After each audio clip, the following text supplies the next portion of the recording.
Veterans Day is all about celebrating our living heroes in uniform. They're our moms and dads, our brothers and sisters, all patriots of a higher cause for all of us. Tonight, we're honoring our heroes across Central Texas and the Brazos Valley. And for most veterans, it was stories from families and friends that inspired them to join up. Hearing stories from my grandfather, retired Lieutenant Colonel Rod Husey, inspired me to proudly serve in the Army Reserve, the 413th Civil Affairs Battalion, during the mid-90s into the early 2000s. The armed services helped me grow up quickly and learn the ways of serving a higher purpose for the freedoms we all enjoy.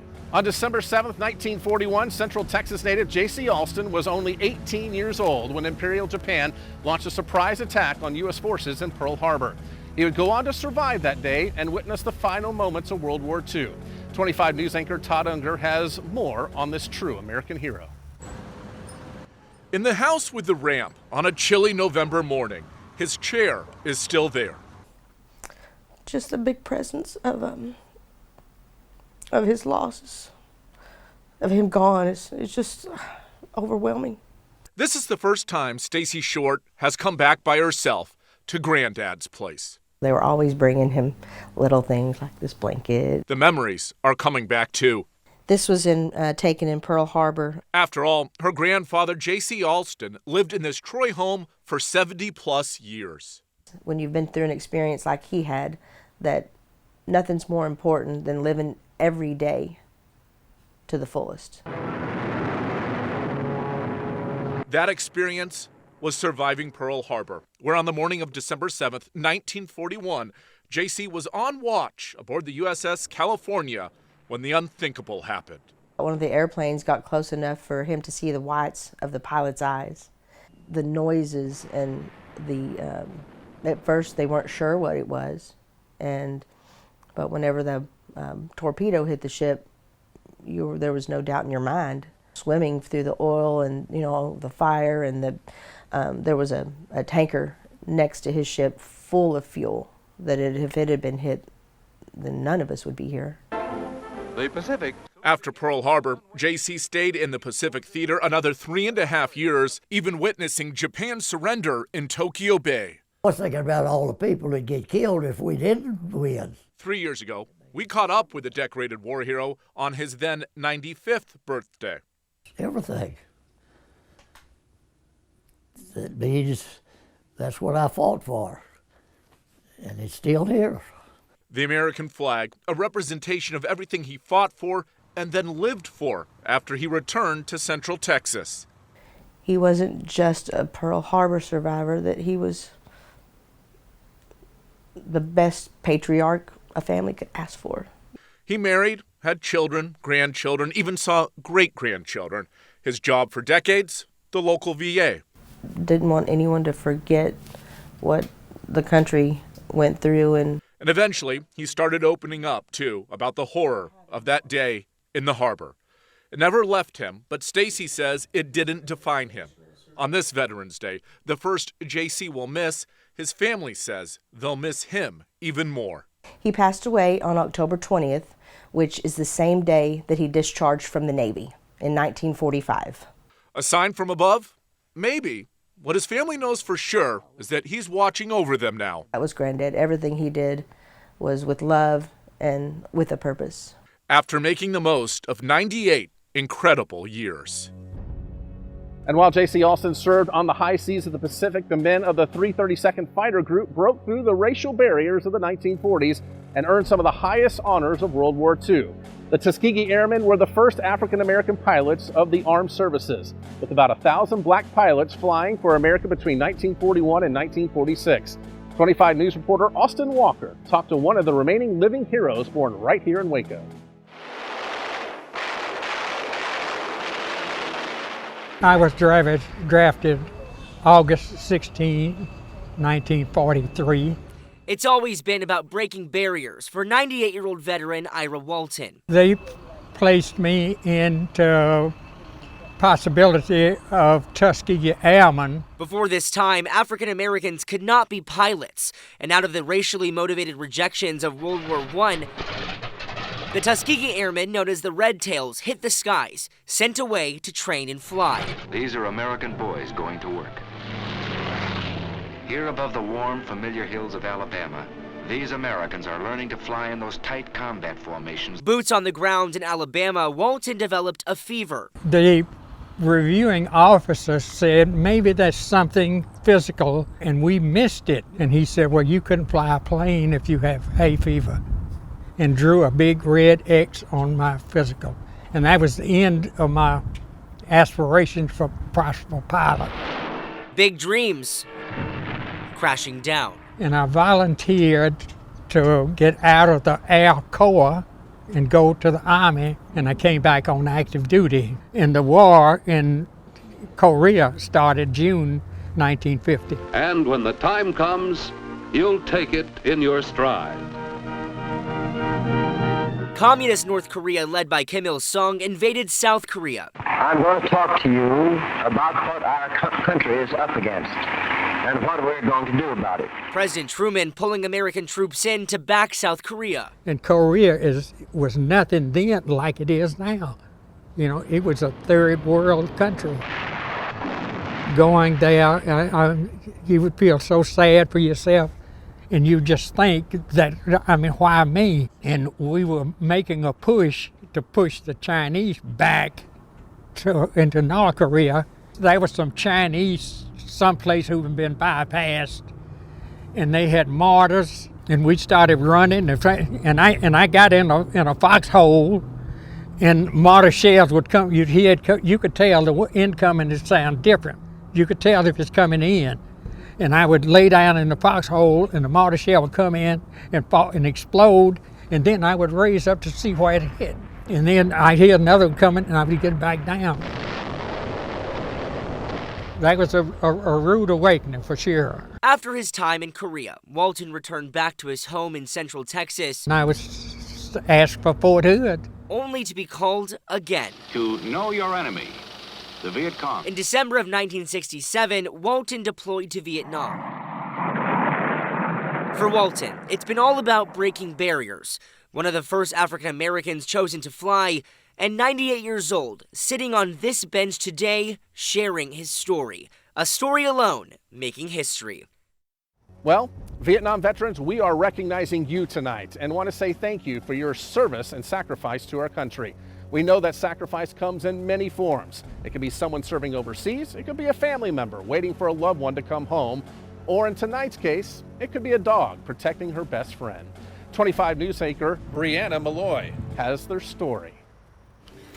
Yeah, some of these I hadn't seen in a long time. Each Veterans Day, Vietnam veteran Johnny Johnson remembers. 52 years, a long time. The good times and the bad times. I went through 3 sets of boots in 3 months. And the dog that was with him through it all. Well, the best memory is just being around her. Johnson was born and raised in Waco, Texas. He met the love of his life in high school on a blind date. I said, man, she's a good-looking blonde. But only 6 months into their marriage, his life would change forever. The United States Army soldier. The 1960s have brought him here to South Vietnam. In 1968, Johnson was drafted to fight in Vietnam. We're not going to withdraw from that effort. Following in the footsteps of his father and 3 older brothers, he'd be the 4th in his family to fight in an American war. And he said, well, I'm coming back. I'm coming home. He said, I promise you, I'm coming home. But that promise would prove hard to keep. Johnson was assigned to walk point, to walk in front of the patrol in search of booby traps and trip lines. You know, can I make it to dark? But he had one huge advantage, his scout dog, Princess. Each step could be your last, you know, but you knew one thing, she wasn't going to leave you. Princess was part of the largest service dog operation in United States history. It's estimated that almost 5,000 dogs served in Vietnam, along with 10,000 handlers. As a scout dog, Princess was trained to charge directly towards the fire. With her nose, she could sniff out traps and tell Johnson how many enemy shooters there were and where. Oh yeah, she was smart. She was real smart.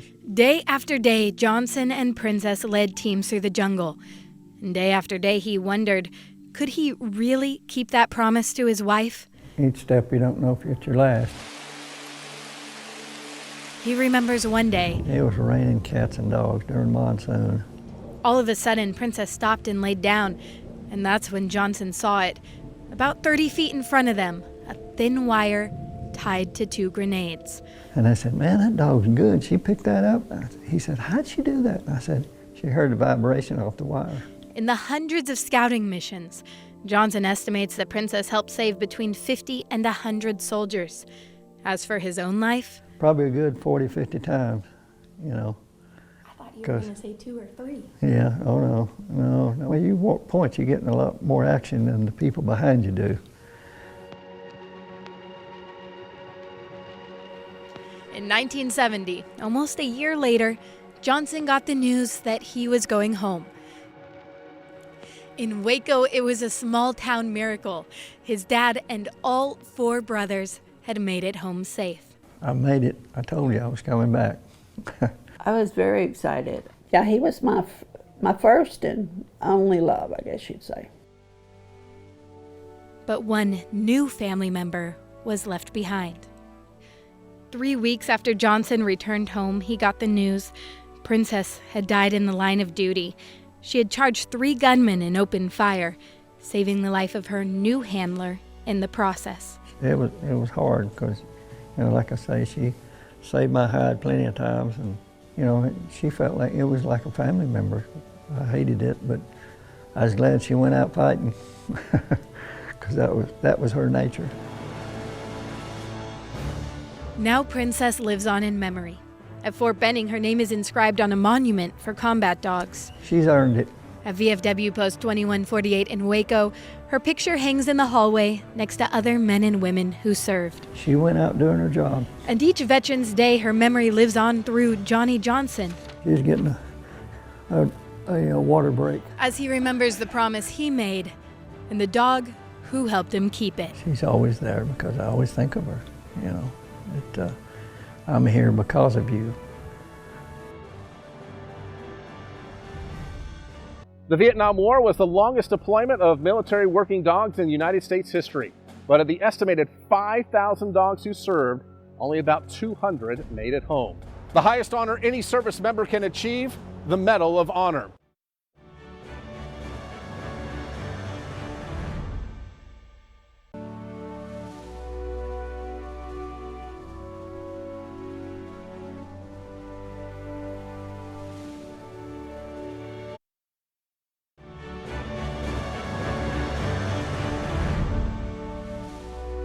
It's the nation's highest award for our service members, the Congressional Medal of Honor.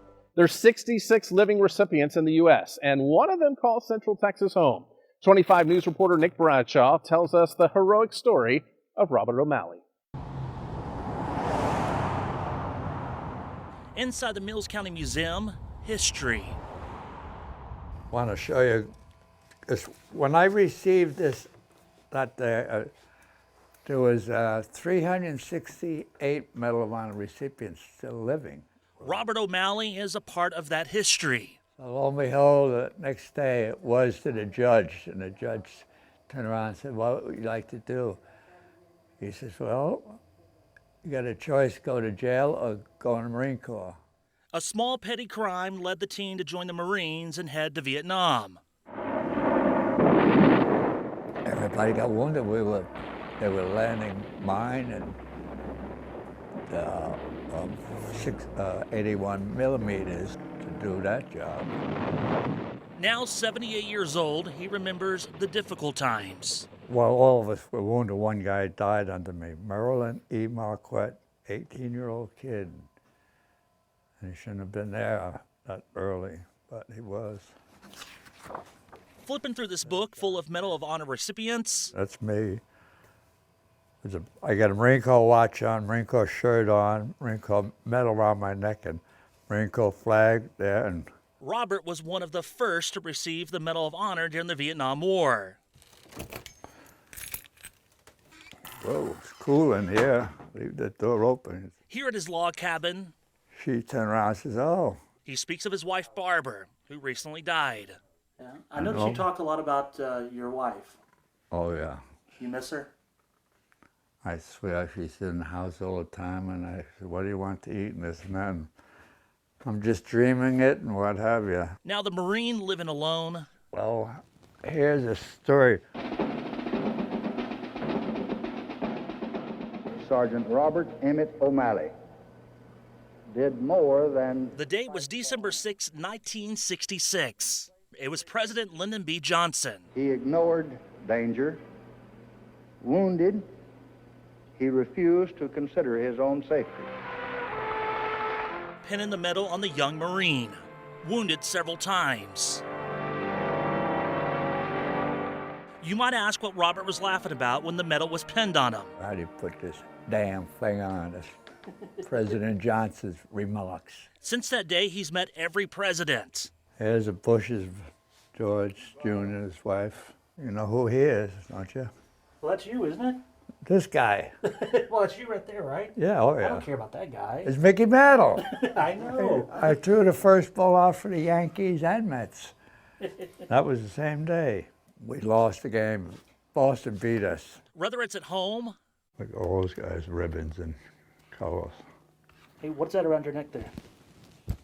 Which, the Medal of Honor itself.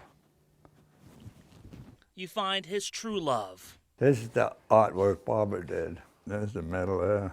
His wife and country. LBJ, his first one. History. Oh, yeah. In a small town. We had one guy, John Finn, who was 101, and lo and behold. Still to come, it was the critical moment of George H.W. Bush's presidency, Operation Desert Storm. We talked to a retired lieutenant general on his experience leading the brave men and women.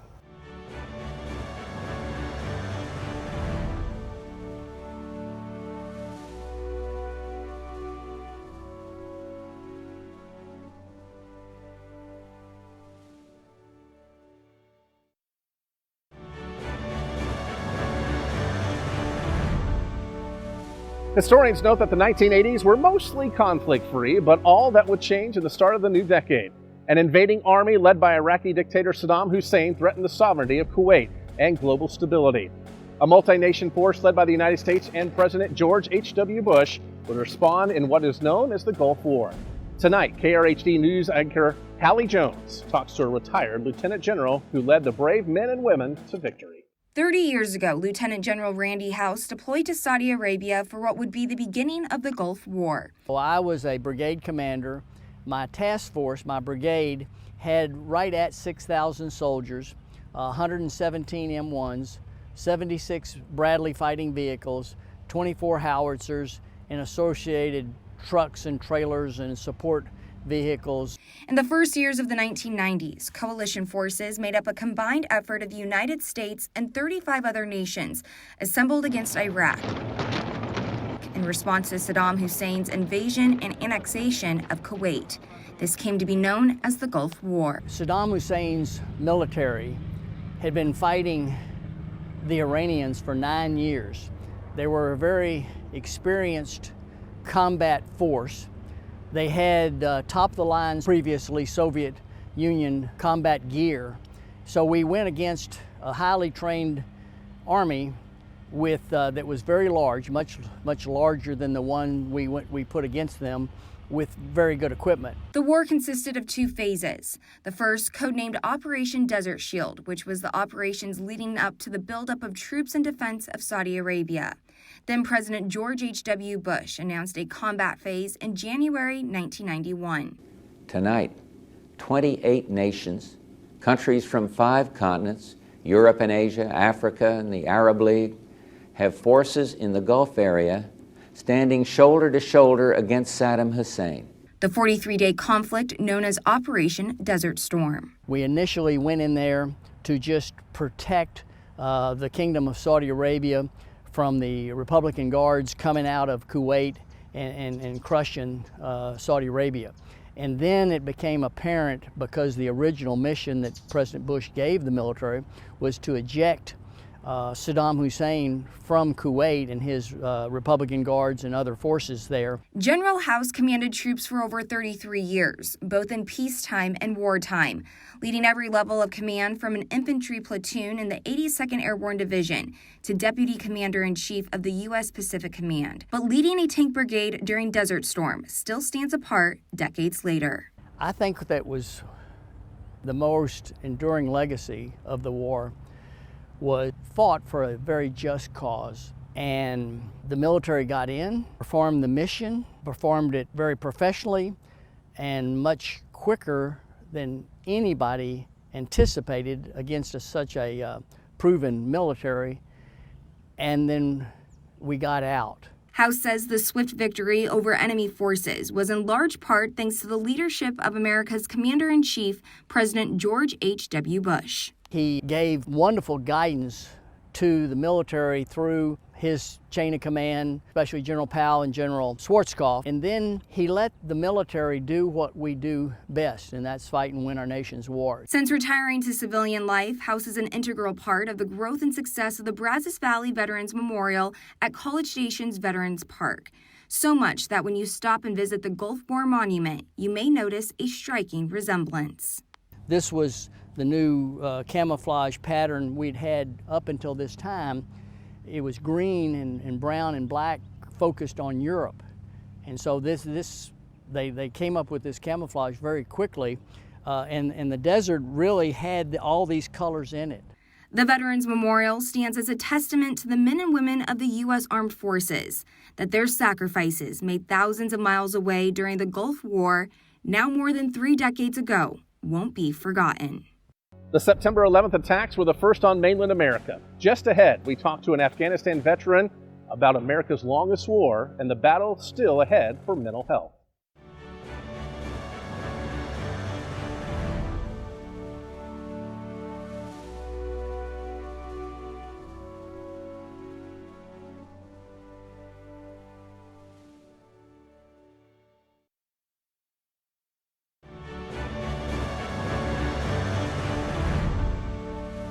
The September 11th terrorist attacks on the U.S. rocked our nation. It was that devastating day that led to the war in Afghanistan, becoming America's longest battle, lasting nearly 2 decades. 25 News anchor Naya Gonzalez spoke to one Afghan vet who says there's a battle still going on right here at home. That was the platoon. And where are you? Right there. Yeah. Looking back at old photos, for many of us, is about remembering our most precious moments. Weddings, our kid's first day of school. For 29-year-old Jacob Spraggins, pictures are reminders of how far he's come. I turned 20 in Afghanistan, so I deployed when I was 19. Taking the oath to protect and serve, it wasn't about honor or awards. He enlisted at 17 years old before graduating high school because in the Spraggins family, it was something you just did. My granddad was in World War II in the Navy, and I was just kind of raised around that mentality, so I always knew I wanted to serve in a way. I just didn't know in what way until 01, and then I figured that out. This just in, you were looking at obviously a very disturbing live shot there. That is the World Trade Center, and we have unconfirmed reports this morning that a plane has crashed into one of the towers of the World Trade Center. Thousands of U.S. troops deployed to Afghanistan in the wake of 9/11. Our nation's military aggressively infiltrating the country to dismantle al-Qaeda and the Taliban. We had several missions where we were training with the ANA and going with the Afghani police and actively seeking out Taliban and trying to figure out where they were building bombs and stuff like that. That way the government could have stability in the area. Although his time in Afghanistan was brief, Spraggins says the mental trauma he endured is a fight he's still battling nearly 10 years later. Such a toxic stigma mentality you have to keep when you're always being aggressive or on edge or you're looking everywhere for a threat. You know, if you're always looking for a threat, then you're going to be a threat. It's just going to be that mentality all the time. So if you can never get out of that, then how are you ever going to cope with whatever you went through before?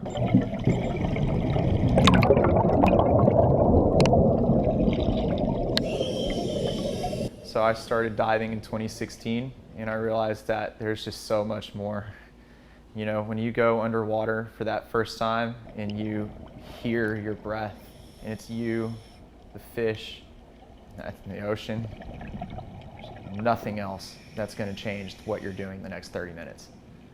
Not a care in the world. That's peace.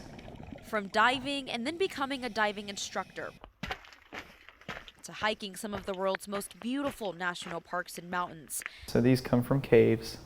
Spraggins found a new passion, so much so he enrolled at MCC to study geology. When you learn about 3 billion to 4 billion years worth of time, all of a sudden your life just seems so insignificant.